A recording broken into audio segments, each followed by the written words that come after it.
Muitas pessoas falam que Libras, você saber Libras, não é dom, né? Você precisa estudar, se dedicar e aprender. Eu concordo plenamente. Outras pessoas falam, não, é dom, isso é dom. Eu acredito que são as duas coisas. Por quê? Porque além da pessoa ter uma aptidão, vem aí também aquela vocação, sabe? Porque às vezes a pessoa ela pode ter um dom de alguma coisa, mas se ela não tiver a verdadeira vocação, ela não fica, entendeu? Por exemplo, qual que é a diferença, né, do dom e da vocação? A vocação é você sentir aquele chamado que arde no seu peito, sabe? E junto com o dom que você já tem, que isso é uma coisa natural que Deus te dá, a habilidade que Deus te dá, os dois eles se juntam e formam um par perfeito, né? A vocação e o dom que Deus te deu.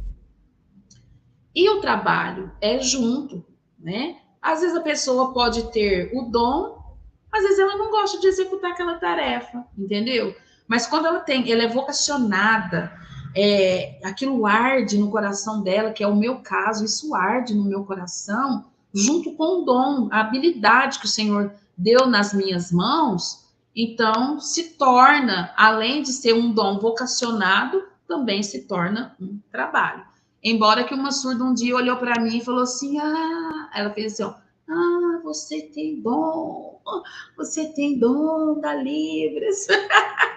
Eu fiquei maravilhada, né, gente? Então, para mim, são as duas coisas, tá? Porque às vezes a pessoa, às vezes ela pode não ter tanta habilidade, ou às vezes ela pode não ser vocacionada, mas se ela tem dom, ela tem habilidade, ela aprende Libras, nada impede daquilo ali ser um trabalho que ela possa executar.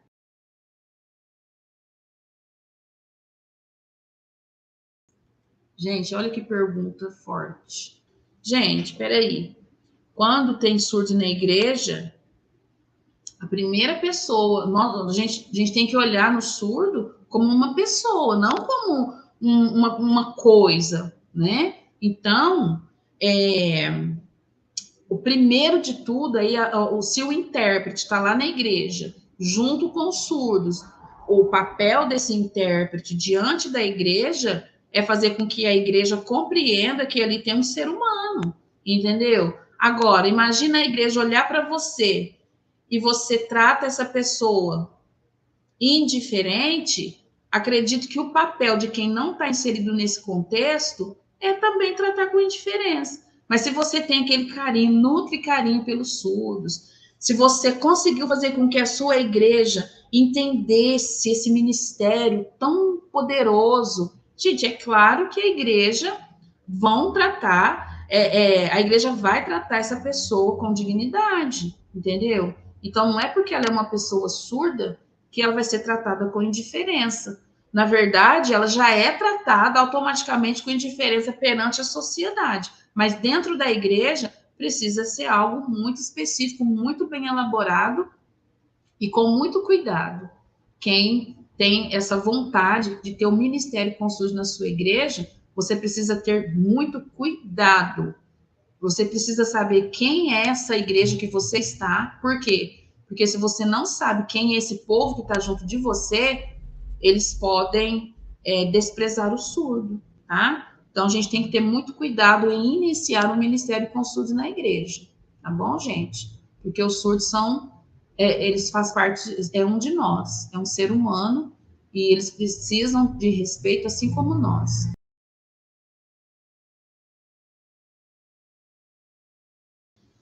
Para você iniciar o ministério com surdos, você precisa, claro, o básico da Libras você precisa ter, né? Você precisa também entender que se essa igreja onde você serve a Deus, se essa igreja está preparada para receber surdos, entendeu? Por quê? Porque às vezes a sua paixão é tanta, aí você fala assim, vou convidar um surdo para minha igreja. O surdo vai. Chega lá e não é bem recebido, né? Às vezes os irmãos da igreja, de modo geral, até recebem, entendeu? Mas existem grupos diferenciados ali dentro da igreja que não te dá moral, não. Se você era invisível, você vai ficar mais ainda. Ninguém vai te ver. Então, tem a maneira correta, gente, de iniciar um ministério com surdos na igreja. Por que eu falo isso para vocês? Baseado nas minhas experiências. Quando eu iniciei o ministério com surdos na minha igreja, eu sabia de alguma coisa? Não. Apanhei demais? Demais, demais, demais. Só que eu aprendi, entendeu? Então, a gente tem que ter muito cuidado, muita cautela quando você vai iniciar um trabalho com surdos na sua igreja. Tem que ter um preparo específico para isso. Não é porque você sabe Libras e você vai começar, a sua igreja não está preparada para receber surdos, e depois a decepção é terrível.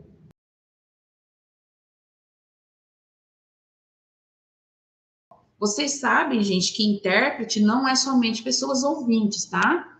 Pessoas surdas também são intérpretes. Mas para que um surdo seja intérprete, ele tem que ter um nível de conhecimento, assim, ele tem que ter um nível de conhecimento, de entendimento da própria língua dele.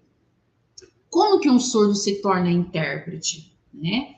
Por exemplo, quando nós estamos num culto com surdo, numa conferência, uma conferência bilíngue, nem sempre é das línguas orais, pode ser das línguas de sinais também.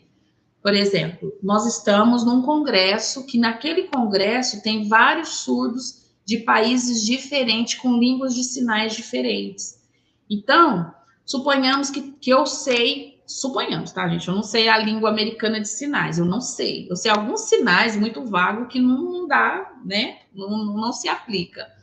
Mas, por exemplo, que eu domino a língua americana de sinais. E aí, o que eu faço? Eu vejo um surdo sinalizando a língua americana de sinais. Eu, como intérprete, que sei a língua americana de sinais, eu vou fazer uma interpretação para os surdos brasileiros.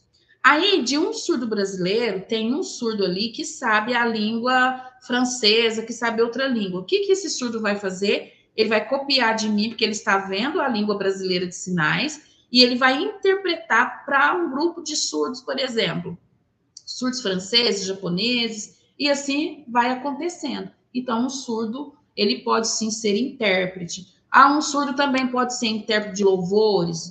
Pode, claro que pode, desde que ele tenha conhecimento da língua fonte, de onde está partindo, para ele poder fazer a tradução. Pode sim, sem nenhum problema. E quais são essas estratégias? Vai depender de cada intérprete, ouvinte, que está junto dele para poder passar as coordenadas, para explicar, porque tem muitas metáforas, né?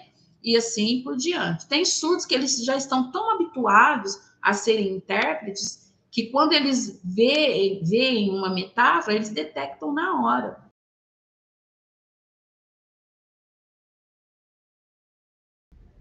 Ele já tem em si uma desvantagem. Não é que ninguém coloca, eles sentem em si uma desvantagem por serem surdos, né? Por nascer surdos, eles acham que as pessoas ouvintes têm mais chance na vida do que eles, porque nós somos ouvintes e eles são surdos, sempre ficam para depois. Então eles em si já têm essa desvantagem, entendeu?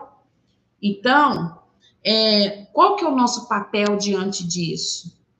Fazer com que desmistificar isso, fazer com que eles se sintam à vontade num ambiente onde eles estão inseridos, principalmente, vamos falar dentro do ambiente da igreja, que eles se sintam à vontade. E quem que proporciona isso para eles? Nós. Nós, com o nosso papel de fazer essa interação entre surdos e ouvintes, de modo que as outras pessoas que são ouvintes tenham eles como uma pessoa que pode se relacionar, entendeu? E como atraí-los, né? O surdo precisa de a gente atrair ele, gente.